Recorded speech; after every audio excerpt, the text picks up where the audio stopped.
আমাদের বিশ্বাস যে আগামী ফেব্রুয়ারি মাসে নির্বাচন হবে। আমাদের তত্ত্বাবধায়ক সরকারের মাননীয় প্রধান উপদেষ্টা যে ঘোষণা দিয়েছেন সেই মতে গতকাল তিনি আবার পত্র দিয়েছেন নির্বাচন কমিশনকে।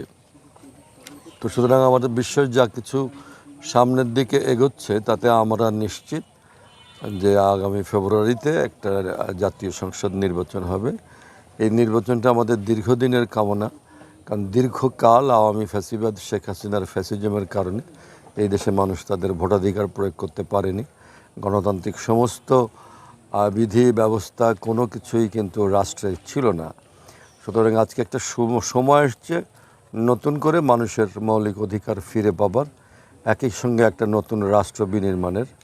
আমাদের নেতা জনাব তারেক রহমানের নেতৃত্বে আগামী দিনে বাংলাদেশ একটা চমৎকার বাংলাদেশ গড়ে উঠবে, যেখানে মানুষ তার সমস্ত মানবিক মূল্যবোধ, গণতান্ত্রিক মূল্যবোধ এবং সমস্ত দিক থেকেই মানুষ তার অধিকার ফিরে পাবে।